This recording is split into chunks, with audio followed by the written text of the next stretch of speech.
Hi everyone, welcome back to Cheesy Thumbprints.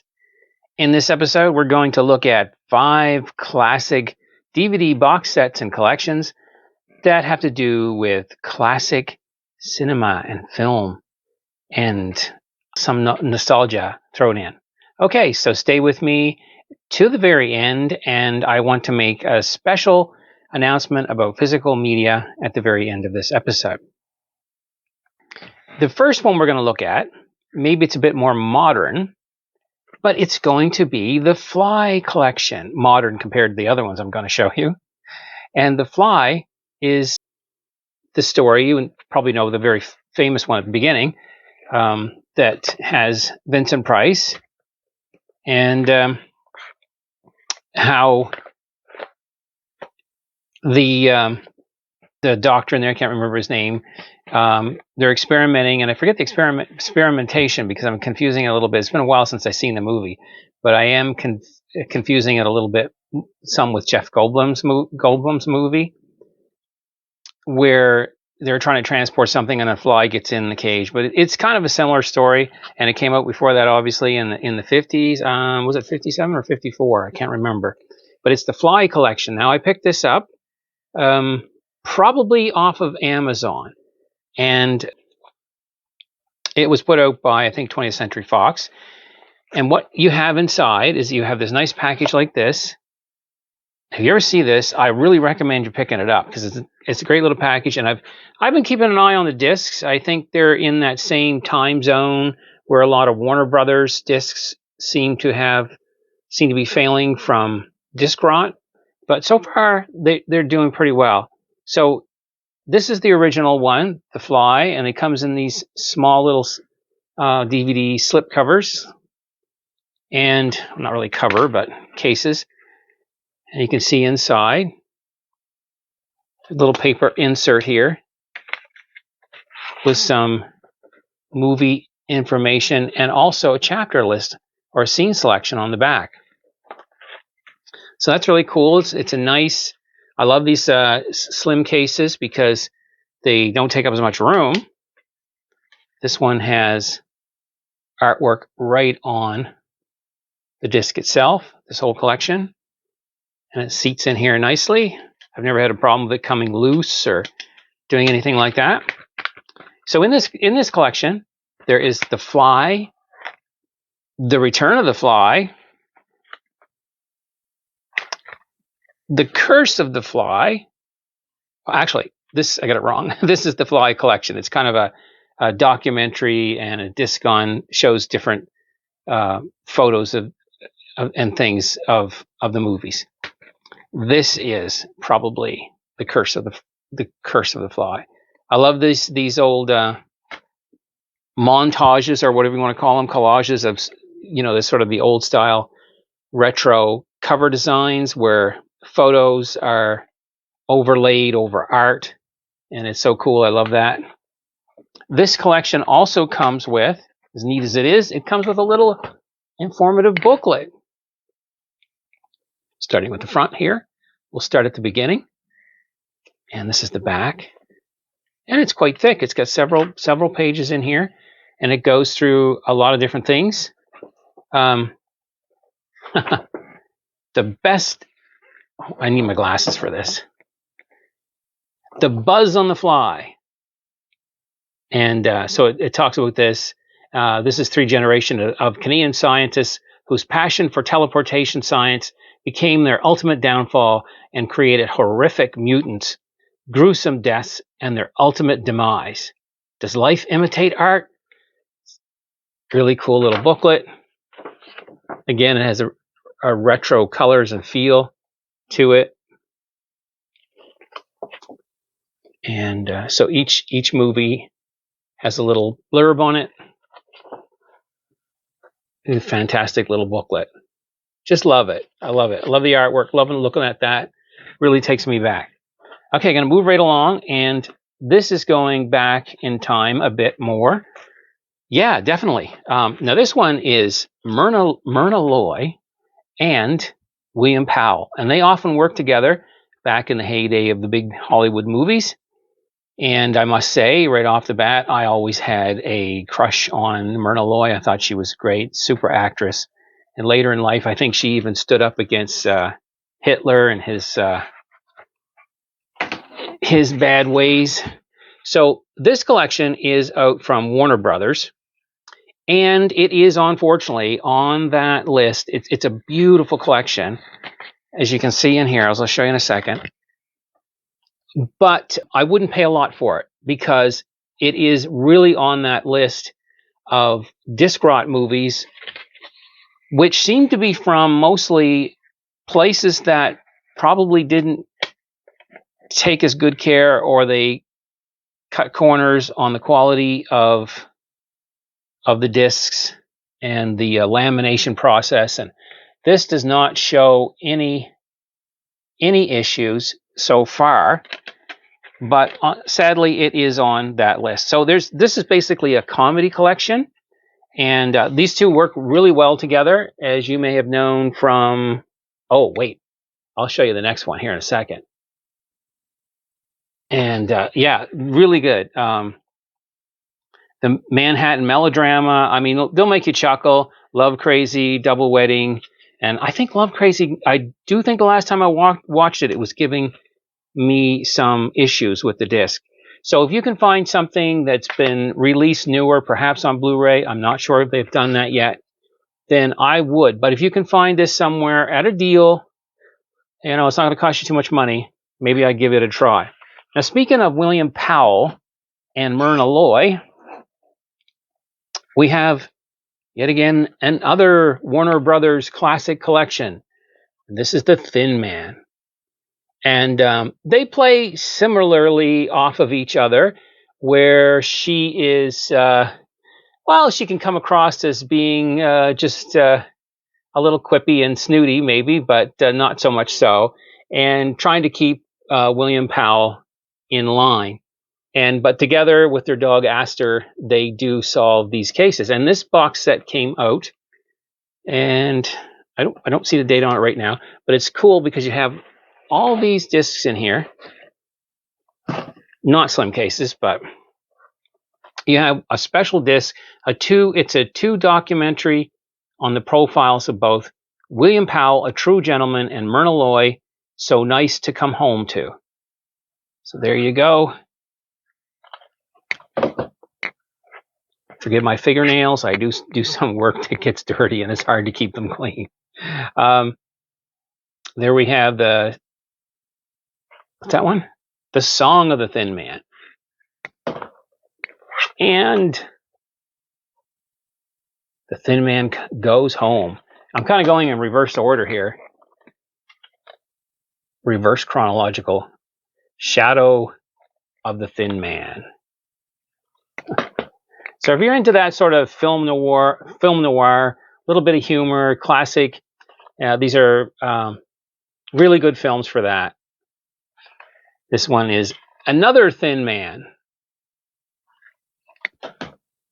which that happens to be a much younger Thin Man. You see the movie, you'll understand what I mean. After the Thin Man.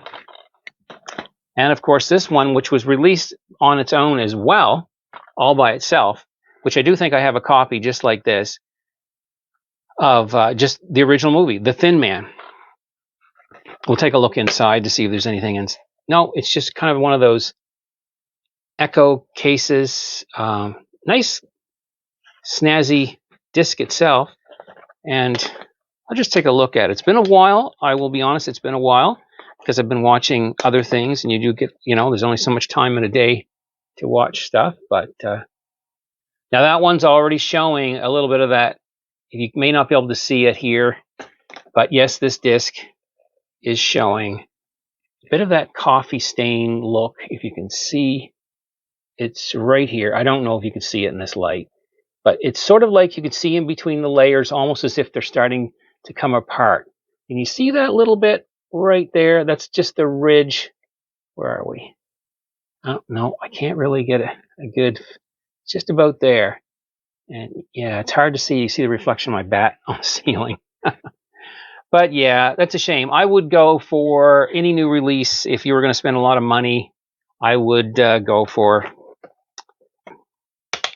Maybe if it's on Blu-ray or something. I haven't checked to see if they were. Hopefully they will be, and that will extend the life of them a little bit more. Not sure about how things are going right now with Warner Brothers and its catalog. What will become of them? All right, let's go back again in time. And this is a collection of collections. If you're into that old style humor, you might want to try Abbott and Costello. These are great, these guys. Okay, in no particular order, there were 4 sets put out, and they were really cool. I still have the VHS. Now, why didn't I think to bring up the VHS? I could show you. I love the VHS versions. Jeez, I keep slipping out when I say version. Oh, well. I love these classic episodes and movies. They're really funny. And sometimes I know modern, when we look at our humor today, it might be a little difficult to identify with some of their humor because a little bit of it did get to be slapstick. And I like more of the humor to do with the language, the dialogue back and forth. And sometimes it almost seems a little bit abusive, you know, what Lou Costello has to go through. But I think that sort of mellowed out a little bit as you get into the newer, the more recent movies relative to the beginning. You know, it wasn't so much just, you know, how much Bud could slap Lou or whatever. So yeah, it's I guess it's just for our generation, but it's a great collection, and I have some really good favorites. I mean, I love, they meet Frankenstein, they meet the killer Boris Karloff. This is on disc volume 3. I got them for about $9 a piece, I think, you know, and again, it's from Universal, obviously, but as you start getting into these older sets and these older collections, you have to be careful how much money you're going to spend on them, because we now do know that, unfortunately, the physical media discs do have a lifespan, and some of them may last 100 years. We just don't know. But it's just kind of like pick of the draw, you know, you don't know what you're going to get. So Foreign Legion, Meet the Invisible Man, Coming Around the Mountain, kind of funny. Some of them are really funny and some of them not so much. I really like Volume 3. They go to Mars. And I hope this isn't too much of a spoiler, but they go up in a rocket ship and basically they land back in, I think it's during the celebration of the dead, you know. And so everybody's dressed up in costumes and they think that they're on Mars. So it's hilarious. It really is. It's one of my favorites. Inside, it's just a cover like this over it. And you actually can get all the movies and I think all the specials in one great big, it looks like a suitcase or something design. But again, you're spending a lot of money when you go for these really older discs. But if you see them at a yard sale or something like that, pick them up. You know, if you can get a good price for them, they're wonderful. I always found the little discs a little bit confusing. I do appreciate that there is no paint on them, and perhaps that'll help them last longer because they don't have any paint etched into them or artwork. They're both silver on both sides, so maybe there'll be less deterioration over the years. But at the same time, when you see this little, you know, the movies are outlined on the inner and the outer for which side is A and which side is B, you know, to flip around. It does make it a little difficult, you know, unless you've got really sharp eyes. They did include this in each one. It's a little, it shows which disc has what, and it's just another cover. That helps, but it is, you know, I have found many times that I would put the disc in and I say, oh, I think I'm on side 2 and I'm not, I'm on side 1 or whatever. And I got to go take it out again. Yeah, I know this is a guy that doesn't really, I like the convenience of streaming, but, I don't like what streaming is doing to the film and, industry.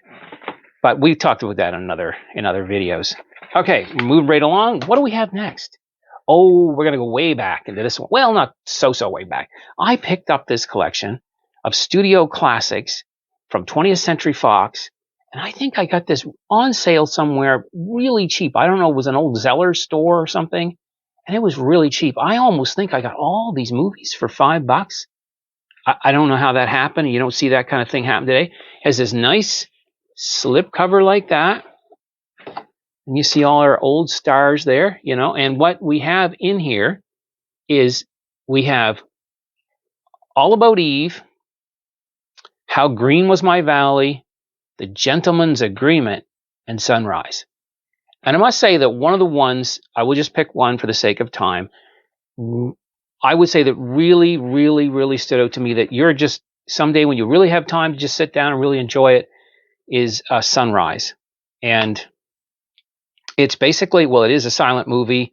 It does have a score included, and it's about how a woman from the city, she, I can only even say, seduces a farmer and convinces him to murder his wife. And but you wouldn't think, you know, today that it would be able to hold your, you know, keep you captive, your attention, because it's black and white and it's silent. But it is an amazing film, and I'll remember it. It's really, really good. So you want to check that out if you ever see it somewhere. Again, at a good price. There's just one little insert here with a little bit of detail, just a 2-page thing, and the scene selection in the back. Actually, it's just a card. You can open it up, see what's in there. It's always nice to have these little helpful inserts and information, I think. Anyways, that is a cool classic, and it's from the Studio Classics collection of 20th Century Fox. And you can get it as a box set, and probably you can get these discs individually too.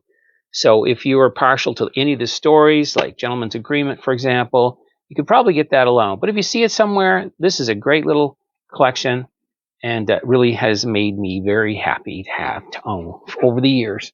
We're going to throw in a bonus one here. I said 5 collections. I'll throw this in. You could get a lot of these too, but again, these ones too, I believe, are on that possible list that came out. I think it was.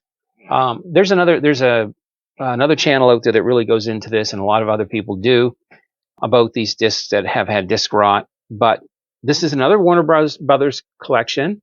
So far, I haven't had any issues with it.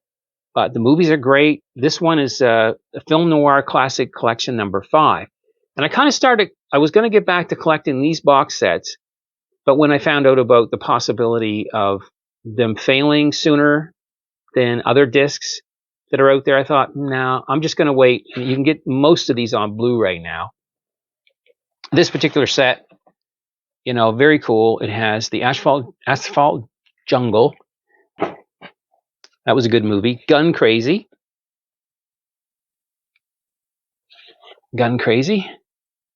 Probably heard some of these titles.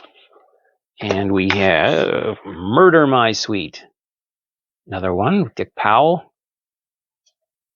Anne Shirley. Out of the Past. If you're a Robert Mitchum fan. I can't get my mouth to work. And Jane Greer. You will like this movie. The Setup. That's another good movie too. And I did mention this before. Asphalt Jungle. Okay, so that's my bonus of, I guess that makes 6. But these are some of the classic collections of mine that have nostalgic value for me, and I still enjoy them to this day. And I do really enjoy the fact that I owned them and picked them up years ago. Fun collections. Stay tuned for a little special message from me regarding physical media. In the news right now, we're hearing a lot about the Warner Brothers selling to possibly Netflix, and a aggressive takeover or bid put on by Paramount. Both options don't seem great. My personal opinion is selling to Netflix is going to probably ruin the theatrical side of movies, you know, going to movies. And I think that if Paramount wins over, unfortunately, it's going to be more censorship controlled by only one side of viewpoints in America. And I also think that if Netflix gets a hold of Netflix's main job is really streaming. I mean, that's really where all the money is right now. And Warner Brothers has a lot of on-release catalogs, I understand, and to see it fall into the hands of a streaming giant like Netflix is sad, because I don't think they'll be as eager to have their product put on physical media. For example, if you want to watch, say, we had purchased in the home to watch the first season of Andor, and now we have to. I mean, like, it's the same with Disney. I mean, Disney is like, they're not going to put it on disc until it's been run and worn right to the bone, and then you might have to wait years for these, like, second season to come out on disc, and if at all. Maybe there's a benefit to that. Sometimes, like, you start a series and you think, wow, I love the first season. You collect the disc and you're like, can't wait for the second season. I'll get the disc and the discs for the second season of a TV show. And only to find out you're very disappointed because the show goes in an entirely different direction and it's still streaming, and you may have spent money on the discs. But to get back to my original point that I'm just trying to make, is that I think that collecting physical media is now more important than ever. I wouldn't say for anyone, I wouldn't encourage you to spend your last dollar if you've got to buy diapers and food for your kids, or you've got to put away for retirement, or whatever it is you need money for tires on your car. Don't put yourself in danger. Don't risk, your well-being, your financial well-being. But as much as you can, it's not only just a good hobby collecting physical media, but it's a form of preservation as well. I know I did talk in this episode a bit about disc rot issues, but we do know that things in time will deteriorate, but a lot of it depends on the conditions, the humidity, the temperature changes of the area. Sometimes it's not just manufacturing issues alone. So whereas one person in one part of the country may own a disc and it doesn't make it 20 years, and another person owns the same disc and it lasts longer, yeah, it's a bit of a crapshoot, isn't it? But still, I believe that collecting physical media is very important, and that whether you can only afford to do secondhand things to keep the movies circulating, as they used to say on MST3K, yeah, just to purchase the movies to the best you can. I mean, if it's just go down to the local charity shop and to help them out by buying used DVDs, that's something. If you can afford to buy brand new, that sends a signal off to the people out there that there's still a market to get some of these old movies and other newer shows onto disc so we can keep them. That's all I really want to say. No sense dragging it out, and love to have you guys here with me today. And we're talking about the old classic movies. I'll get back to more of the cheesy films and the sci-fi and the horror, classic horror. But today I just wanted to go on a little bit more about the classic movies. And hope you've enjoyed this episode. And until next time, we'll see you in the movies.